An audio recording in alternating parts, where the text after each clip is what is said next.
bọn tôi thì hôm nay tôi sẽ thực hiện một clip đi phá làng, ok?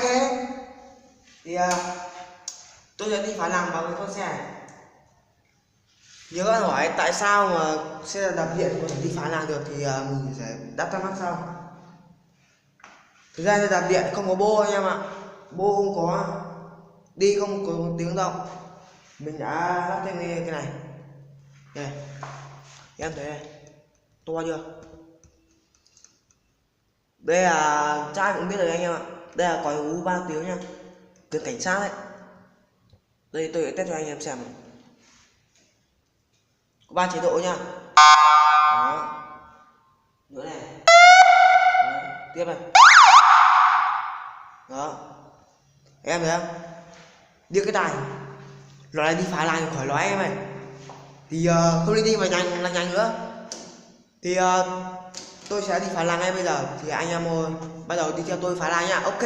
Ok anh em ơi, chúng tôi bắt đầu đi phá làng. Ui, kiểu toàn chưa từng thấy. Sao nó bơm đi này. Còn lại em mới chạy cho đầu lại cảnh sát nó chui ra. Và chúng ta bắt đầu đi nha. Ok.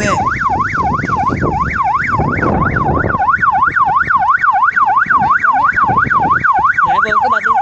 Sau đây mà.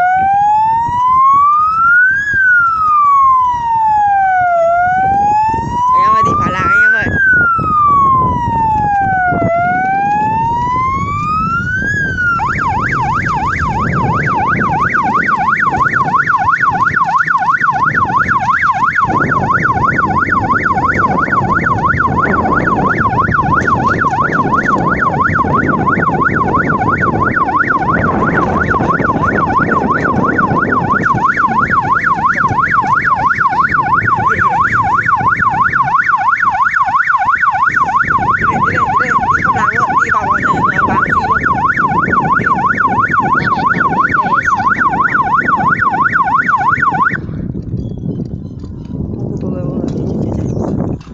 Hiệp ra chạy xảy ra tưởng công an chạy xảy ra đi cười quá, hài quá vậy. Bật lên. Bánh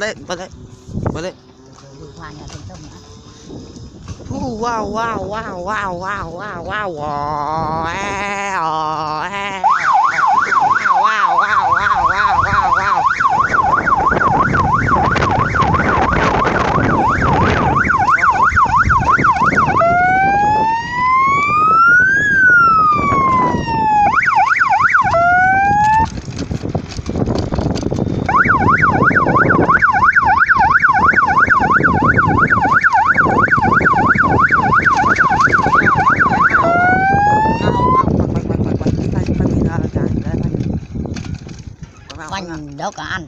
Thôi đi phá luôn, đi bắn lên, cứ bắn lên, sợ gì bắn lên. Bọn con tư nó đọc ấy. Bọn con tư ấy. Bọn nào đó? Bọn ấy. Bọn trường dân lập ấy. Bọn cảnh sát đây.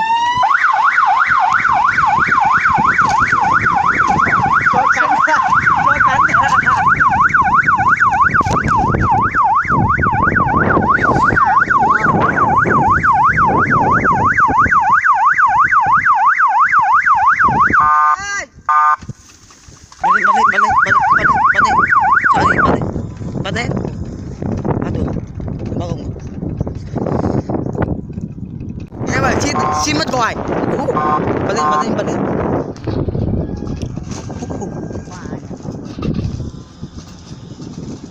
Nên cụ đánh đập. Em thấy là người đang đi vào nó đập này. Bây giờ đang đập lát còi.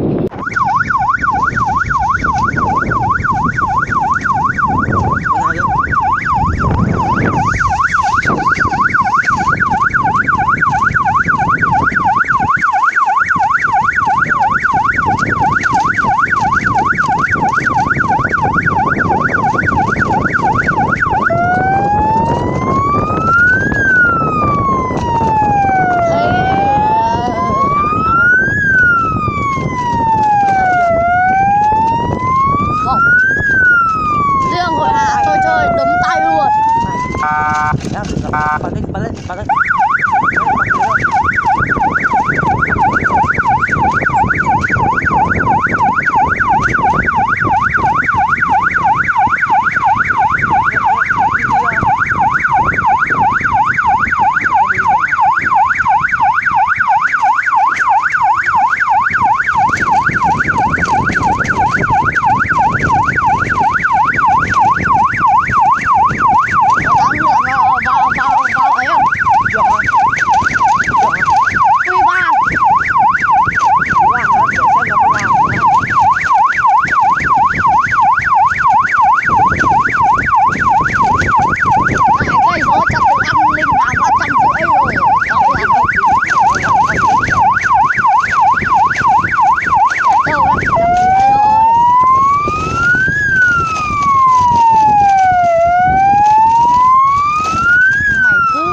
Đây đoạn này có ai đâu. Bật lên.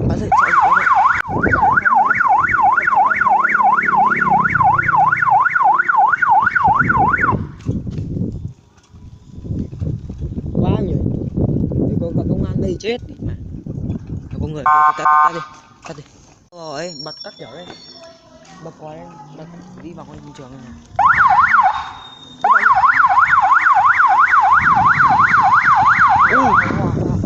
Ai đi?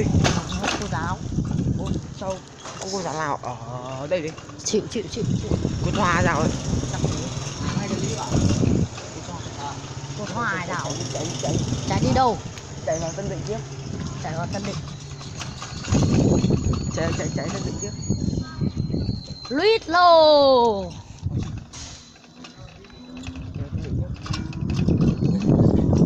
Sao có cả cô giáo ở đây nhỉ? Chắc ở thôi chưa luôn, chắc ở trong phòng kia cả. Đâu bọn hội hào lớp 7A3 này. Đây lớp này. Thế như tưởng cho lại thấy bọn tôi mơ không. Rồi. Thế này đi được này. Vào đây. Phòng này.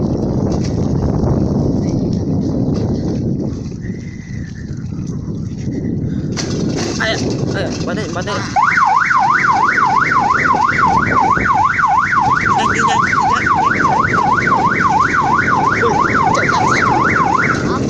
Chạy. Ui, mấy người tưởng công an chạy hay chạy. mấy đứa ở trong nhà chạy xa.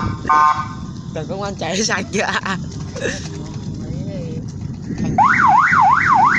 Chạy nhanh, bật chạy nhanh đi.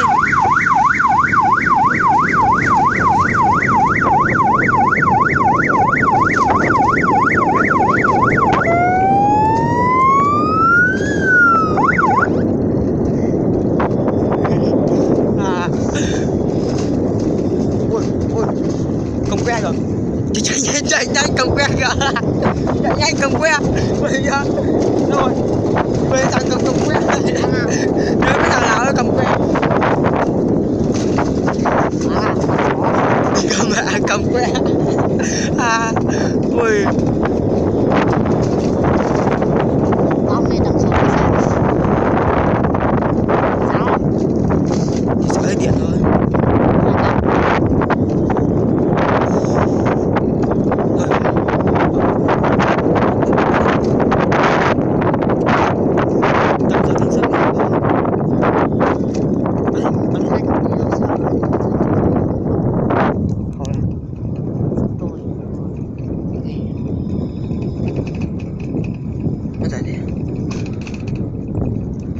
Đi đâu nhỉ? Giờ kiếm đâu chỗ nào bật nhỉ? Đã vừa giết chết tí mất còi anh em ơi.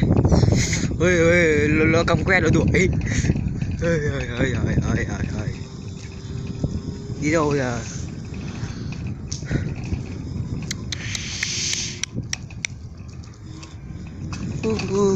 Đi đâu đây? qua Thái Dương nhé. Điên ông tầm chết mẹ đi.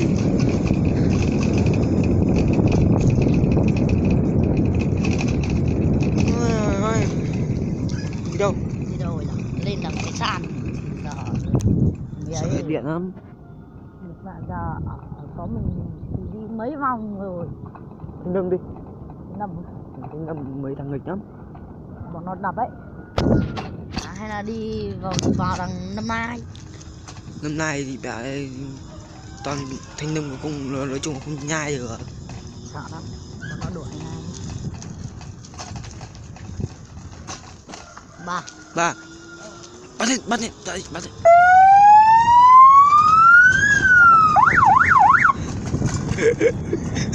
Có người chạy nhanh nhá. Chạy sang bật luôn. Ok, bắt lên nhà. Bắt chó chạy sang. Qua nhà anh biển. Đây vòng ở đây là đằng sau nhà Thái Dương. Vào đâu đây? Đi đâu đây? Ngọn. Ngoài nhà đây, vòng ra được không? Vòng ra được không? Bật lên, đấu với loa thì nó luôn. Đấu hoa nó tắt mạnh à. Bấm nhỏ. Ai? Ai? Anh hướng bên. Anh hướng bên á? Toàn nhìn giống nó chịu. Nhà hướng bên ở đây à? Đây nhà bà, nhà nó là nhà mới. Vào trong này mẹ nó vàng lắm. Có người không đấy? Chẳng nghĩ là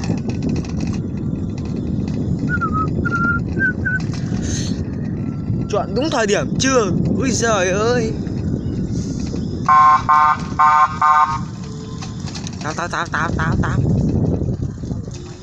Thôi. nhà mày thiếu à? Nhà ta không có thiếu táo hiểu không? Ê, đứng gần vào bật đi.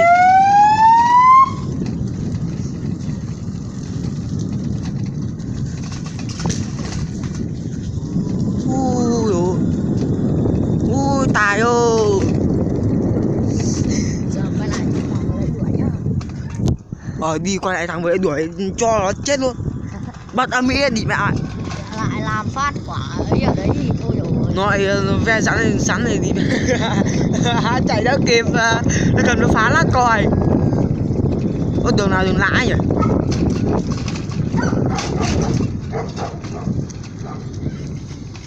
Không vừa sống tôi rồi.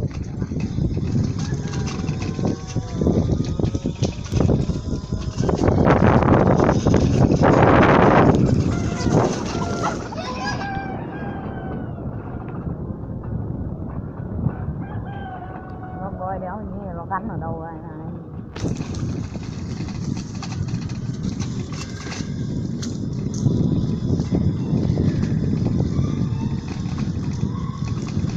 Đâu ra thằng vừa đấy đâu. Đi qua anh số ông bật đi. Số ông đi nhanh bật.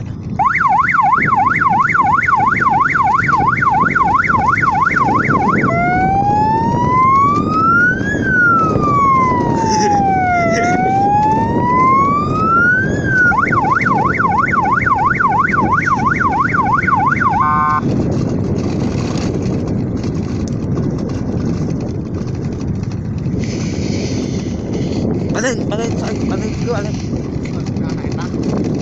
Bác ở trong này, trong nhà này à? Đây à? Chạy.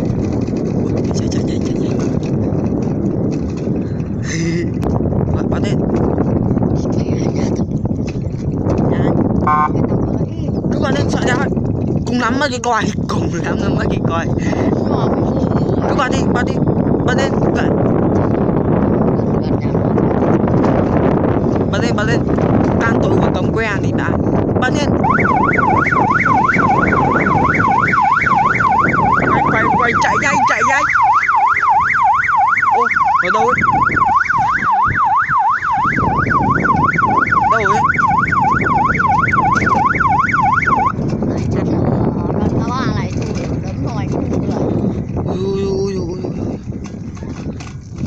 Bật cho phi thẳng trường luôn. Bật từ đây về trường. sợ gì. Phá làng phá xóm luôn. Phá làng phá xóm luôn. Test quả mới. Ây à, vừa mua mấy chục củ ấy. Ai, đuổi theo ô tô dí đít nó, nhanh nhanh, đuổi theo ô tô dí đít. Sốc ai à. Nhanh nhanh, đuổi theo ô tô dí đít nó.